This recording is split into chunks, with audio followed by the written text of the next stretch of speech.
This is the Business Storytelling Show with Christoph Trappe. Name a top 20 storytelling podcast and a top 5% podcast globally. Christoph chats with thought leaders and experts to share tips and tricks that can help you tell your company's stories better to drive business results. Available wherever you listen to podcasts, live streamed on major social media channels, and part of the DB&A television network, available on most U.S. television sets and streaming on Roku and Amazon Fire. Here's Christoph with today's episode. Let's go.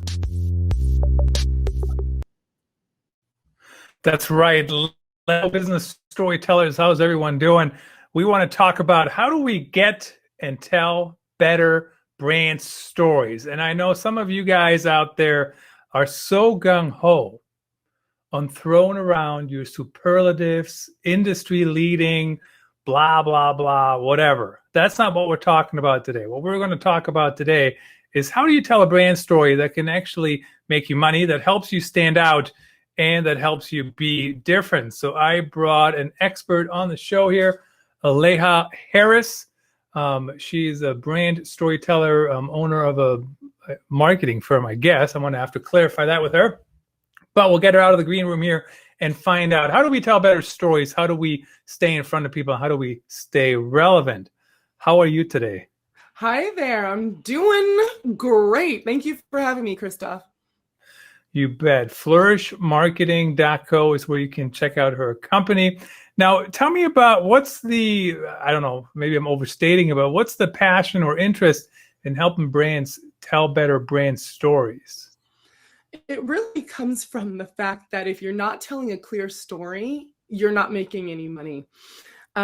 It's funny because I actually have a client that I would have hired her and I would have been her client if her brand story would have been clearer. She lost out on about $10,000. And after working with her in her messaging session, I said, wait a minute.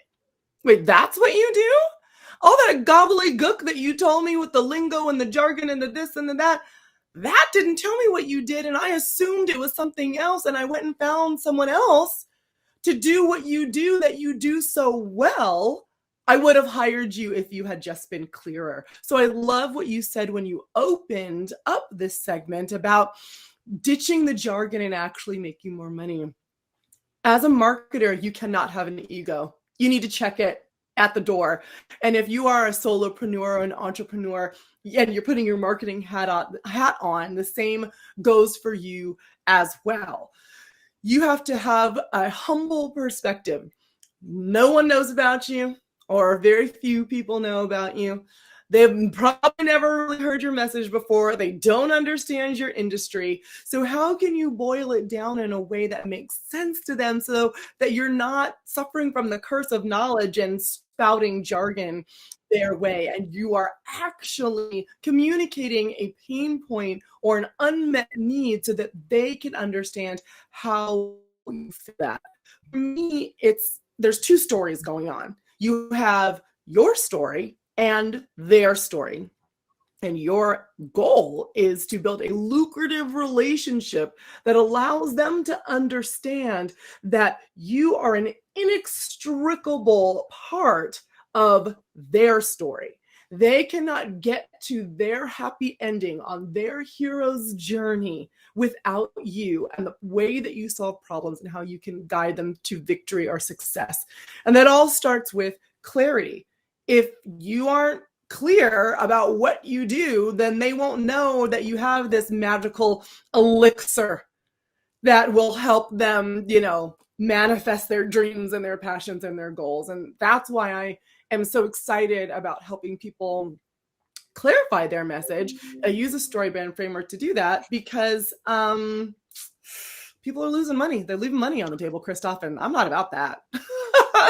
Yeah, I'm not opposed to making any money either. So did you mention what framework do you use? The story brand framework? I use the story brand SB7 framework. It's based on a book written by Donald Miller. Called Building a Story Brand, and I am a story brand certified guide. I read the book again, and then I was like, I need to do this thing. So I flew to Tennessee, got certified for 5 days, and now we use that when I'm coaching people and also when we're creating any of our done-for-you services. Fantastic. And of course, JJ Peterson was on the show previously, way before we ever did live streams. Was he? I love JJ. So That's we talked remarkable. about, we He talked is the about world's foremost expert on StoryBrand because that's what his dissertation is in. Yeah, absolutely. Fantastic discussion with him. Of course, we did that way back when we didn't even do live streams at the time.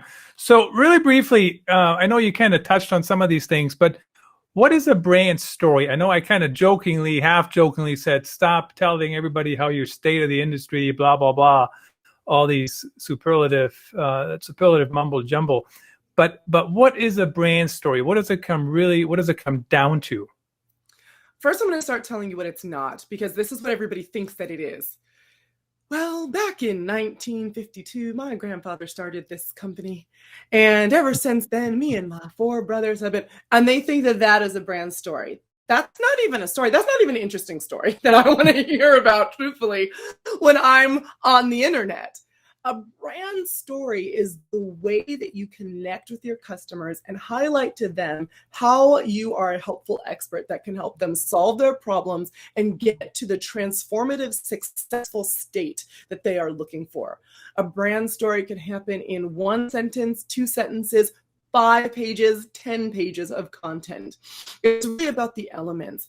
And the way that I think of a brand story is the way that StoryBrand is kind of based on, and that is using the hero's journey or a modified version of the hero's journey. The hero's journey is by Joseph Campbell. It's The Hero with 1,000 Faces is one of those kind of, if you haven't read it, you got to read it in order to consider yourself a storyteller kind of books, right?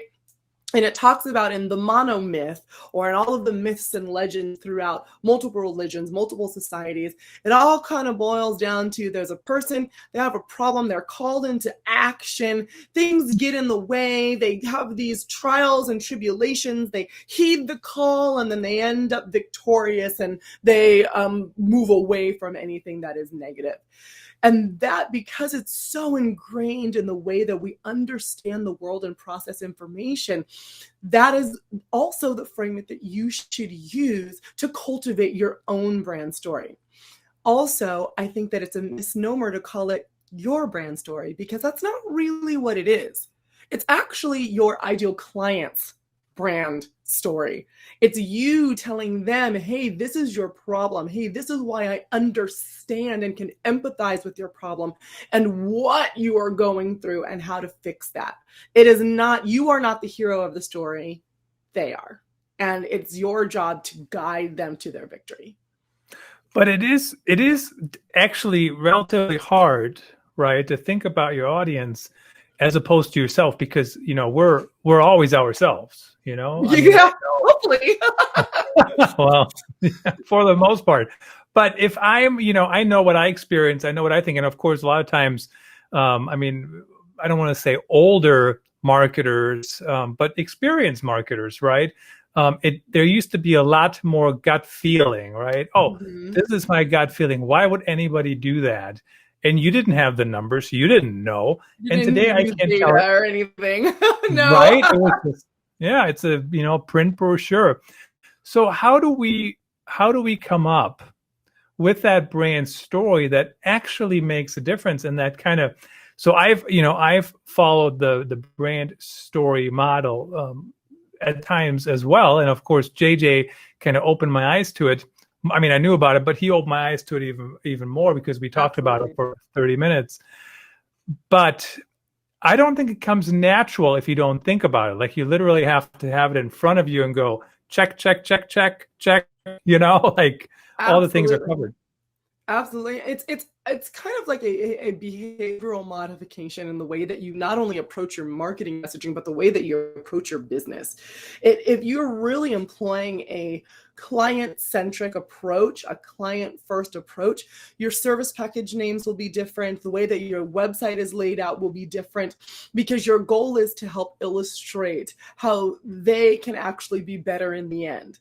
I think a lot of entrepreneurs, solopreneurs, you get into business because you have a passion for doing something. So you're like, oh, I just love, I don't know, baking cupcakes. Oh, the world needs my cupcakes. And you open up your bake shop and you didn't look around and see that there were 20 bake shops around and there was no problem left to be solved, and now you're not making any money because there's no one that needs an additional cupcake, right? If you had, you might have looked around and said, well, you know what? These are all regular cupcakes, but I'm in Seattle, Washington, and the vegan population is coming up. Tech is coming in. People are being more mindful of their diet. So you know what I'm going to open is a vegan cupcake shop. And I'm going to speak directly to the problems that my ideal customer had. They want the sweet, they want it to taste delicious, but at the same time, they don't want to have to deal with the eggs and the milk and the butter. That would be a problem that you could solve while also staying in your passion, because no one cares about your passion unless it solves their problem. So you communicating your passion over and over and over again is actually narcissistic, and goes back to what we were talking about before about how you cannot have an ego when you're marketing. The hardest marketing to do is your own. So you need to step out of your own shoes and into that of your customers. And I love what you said, Christoph. The best way to do that is to ask questions, survey, get some data, and see where, again, your story and their story intersect. Yeah, it's very interesting. Step out of your own shoes. Now, I do disagree with you on one point that you made there. I mean, there's always room for one more cupcake. True story. I'm a cupcake fan, so true. That is true. True story. But I know what you mean, right? If there's already a bunch of stores or whatever, I mean, you have to figure out what's unique about you. Of course, on the other side of that coin, there's a market when there's already a bunch of stores. And when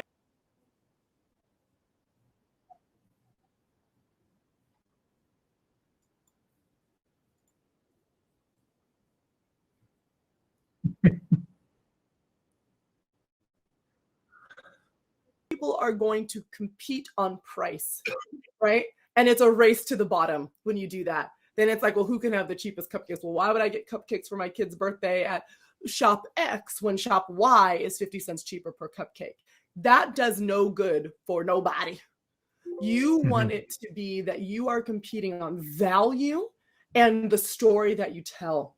So the difference between a mid-range nice handbag like a Coach handbag, right, and a more luxury handbag like a Louis Vuitton handbag is the story that is told. So Coach handbags, let's say you're going to pay $300. Coach is known for their leather. They have very stylish things. They're very durable. Louis Vuitton handbags, let's say you're going to start at about $1,000. They might not even be real leather. But what's the difference? Why is Louis charging $1,000 and Coach is charging $300? The story. When I have a Louis handbag, I'm now branded as successful. I'm stylish. I am part of the upper echelon. What I'm paying for is the story that they've told me. And they've told me that, hey, your problem is that you want to showcase your success. You want to showcase your style. You want to showcase your status. Well, we can help you do that. That's how we fit into your story. And oh, by the way, if you really are part of this status level, it's going to cost you at least $1,000 to purchase our handbag. Yeah, I never understood why any of these handbags had to be so expensive. You're like, wallet, keys, phone. What's the problem? Just put them in your pockets and go. Absolutely. So tell us, how do you make a brand story clear? That's always interesting to me as well, because even when people, start to have their story under control and they realize what they need to talk about, now they're putting 3 people through approval hell, or now we're making it too difficult, or, whatever. That's one reason I love live streams as much as can go wrong, but it's really hard for us to fake who we are, right? Yeah. I mean, if I'm a jerk at some point in these 27 minutes, somebody will notice it. Somebody will notice. Like, woo, Christoph. What's this dude doing? But seriously though, how do you make your story clear? I mean, in addition to have good processes. I mean, don't get hung up in these stupid approval hell processes and just crank out stuff and share it. But how do you get there from your perspective? It's about who you're selling to, and everyone thinks that they're selling to their client who is a professional adult on the outside, and I am smart and fully intelligent, and that's actually not who you're selling to. You're selling to the emotional little kid inside of them who's buying. So think about it this way: if you have kids, this will be a lot easier. Imagine your kid going to show and tell at or career day at school, and they're like going around, okay, little Timmy, what does your daddy do? Well, I see lots of photos of people smiling and their hands are up in the air. And you know what? My daddy's the one who helps people have their hands up in the air and helps them all sweaty and they're dancing on the dance floor. That's what my daddy does for a living. And what daddy really does is he owns an event production company. And daddy could go on and on about the, number of feet of cord and number of uplighting and another do. But what does daddy really do? Daddy's the one who keeps everybody's hands in the air and everybody on the dance floor. That's what daddy does. So think about it from the perspective of a precocious fifth grader. How would they describe what you do? And that is going to be clearer and speak actually to the buying behaviors more effectively, tapping into those emotional triggers and signals that most people don't. I could tell you, hey, what do you want for your event? Corporate event. It's like your end of your holiday party and people are trying to let loose. Wouldn't it be great? Think about the bonding. Everyone's hands are in the air. So Sheila has already kicked her shoes off a long time ago. And the music is going and they're saying, oh my gosh, this is the best company to work for ever. I could tell you that. Or I could say, yes, we offer 4 DJs for 4 hours for different stages and no one wants to listen to that. That's not how I'm going to make my buying decision. So if you are speaking clearly and you're speaking visually, it's the first step in making your brand story clear. I would also like to add to that this becomes more difficult when you've been in business for 20, 30, 40, 50 years and you're trying to reinvent the wheel. You have to get into the very core. So take whatever you sell, whether it's email sequences or cans of soda, put it in front of you and say, well, how does someone feel when they open this? Why does someone reach for this can, right? Well, how does this change their day? How does this change their life? And start with that experience rather than, well, we've been doing it this way for 20 years, so how are we just going to make marginal tweaks? Marginal tweaks only mean marginal shifts in revenue. Yeah, don't get me started on marginal shifts anyways. I think there's some things you want to slowly move and test, like if you make a big update to something, but especially software and IT. So like IT people, don't get scared. I'm not talking about you. We're not talking about you. So, but the trigger word for me a little bit here is, the whole thing, we've done it like this for 20 years. And what industry hasn't changed in 20 years? Is there any industry left? No. And industries nowadays change on a yearly, monthly basis. If you're not really analyzing your customers and having a process to continuously say, what is my net promoter score number? Is it stable? Is it up? Is it down? What are the problems of my ideal client? Have we asked them? It's so funny to me that marketers and business owners have this thing where they feel they should just intuitively know what all of their buyers think and how they make buying decisions. And that's a lot of pressure, unnecessary pressure to put on yourself. Just ask. And when you do ask and ask consistently and monitor and measure their responses using data coding and collection techniques, if you don't have one of those, find your fellow data scientist or sociologist. They can help you pull together, well, how are trends changing over time and how should we be changing to match? There's lots of things that can drive your business growth, change, scaling, and development. The biggest thing that you always need to keep your pulse on is, how has the problem of my ideal client changed and how do I need to shift my messaging and marketing channels and techniques to match how they are currently solving their problems? We went from the phone book to Google, to Instagram, to TikTok, right? Mm-hmm. If you're shopping for certain products and services, you're more likely to look on Instagram or TikTok first before you even Google it. have you shifted that way with the way that your clients are solving their problems? Yeah, it's very interesting. And the other thing you mentioned, talk to your customers. Quick plug to voxpopme.com. Check them out. It's a software as a service platform. You can send out what do you call them, surveys to consumers, and they can answer them asynchronously. Now, many of us know what that means now, since our kids were at home during the school year, and that's the reason everybody knows what that means. But they answer your questions, and then it's all analyzed automatically, and you can check it out. But why do you think? Check that out. Check it out. voxpopme.com. All right. So, okay, but why? So I always hear that anyways. People talk to your customers, whatever. But in reality, I see very few marketers or talk to anybody ever, barely each other. So how do yes, we? That's so true. Hey, we're just speaking truth here, Yeah. How do we change that behavior? I mean, certainly, and just to be very clear, I mean, that's my job, Vox Pop Me, Director of Content Marketing there. But how do we get there, in addition to tools like Vox Pop Me and others, how do we get there to get people to actually do that and not just say, oh, yes, you're correct, I should talk to customers, I'll start tomorrow. And then tomorrow is Sunday, and then so they move on. It's like the diet that you never start. I'm going to start that on Monday. You're like, how many Mondays has it been so far, my friend? I agree. Most marketers, and this is actually kind of what gives marketers a bad name, is that most marketers are not database marketers, so that they don't get results. They don't start with data, they don't measure, and so that they can't guarantee an ROI. So people get burned spending tens of thousands of dollars with marketers, and then they don't have anything to show for it. Even if they have a beautiful website, that flurry of excitement for that, oh, it moves, oh, the green is the right color green. Yeah, but is it bringing you clients?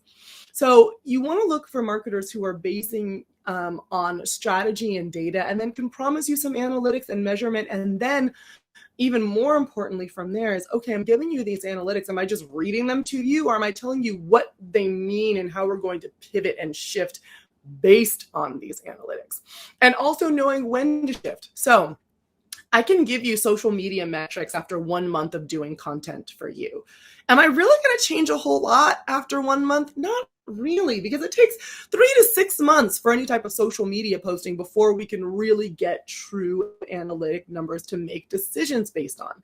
And you need to not only have the data and need to know where your customers are, what they're thinking, but you also need to know when and how to leverage that data, so you're not just running around like a chicken with your head cut off, and constantly changing, constantly shifting, and losing alignment, not only with yourself as a business owner, but with your business's vision and overall goals.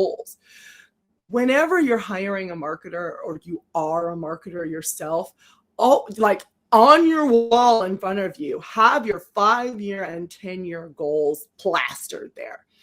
And because there's so much out there that you can see, like, oh yeah, I'm going to go market. Oh, brand story is the new thing. Oh, I'm going to go brand story myself, whatever that means, right? Instead, say, here's my 10-year goal. What are the activities I need to do to get there? And what are like 3 to 5? We're not talking about, let me try to do everything at every time. And then once you pivot and shift, maybe it works and maybe it doesn't, but you're using data to monitor those shifts. There is a huge place for intuition inside being an entrepreneur. Not everything is going to have data. I am very intuition-led as an entrepreneur, and especially as a bioenergetic business coach. That's what we roll on. But we also rely on data because we're not stupid. You can lead intuition into a certain point, but your intuition can't answer everything. You need to be able to lead certain processes and systems in a streamlined way using metrics that you measure over time. Yeah, and intuition. I mean, I'm a big fan of intuition as well, and certainly you can make changes based on intuition, but then you have to measure something at some point, and this whole timeline, when Joe Polizzi was on the show, he says, if you have only 6 months, don't do content marketing. And I said, why does anybody only have 6 months? Are they sick? Like, terminal cancer. I'm not making a joke at terminal cancer at all. No, but that's a very good question. Why would you only have 6 months? That is a very good question. I know why. Because somebody's pushing you, maybe you're running out of money. I don't know. But yeah, that's usually what it is. You're running out of money. And if people come to me and they're like, usually that's how the conversation starts. I need Instagram. What? My business is going, I'm not getting enough leads. Get me on the gram. I'm like, let's take a step back for a second. Let's Instagram and content marketing, like you said, you need lead now. That is not the direction I'm going to push you in first. Let's talk about getting people into the top of your marketing funnel. What does that look like? Do you have money to run some ads? Can we hire a lead generation firm? Mm-hmm. Do you have a sales team? Do they just need better training? Do we need to get an info product out there to get some cash in the door? So think about it strategically. Your brand story crosses every single platform and should be in every single messaging that you do, but it doesn't define your marketing funnel. Your marketing funnel, you can set up a marketing funnel that has all of the right things in there and it doesn't work at all because your brand story is like non-existent. You can also have a super solid brand story without the mechanics behind it to push it out into the world. So you need the marrying of both. You need to make sure that your email sequences, your social media, your website, they all are speaking in the right way and that they exist and that you're funneling movement through them, not just putting them up and hoping that people see it because you're cool. Absolutely. So many fantastic insights. I'm really glad we connected. I'm very happy and pleased that you joined us today to share your insights. Thank you so much. Thank you very much for having me. This has been a blast, Christoph. You bet. That's a wrap. Thanks for tuning in. Please rate and review our show on your favorite podcast channels. And don't forget to share this episode with your networks. We appreciate you. Until next time, let the best stories win.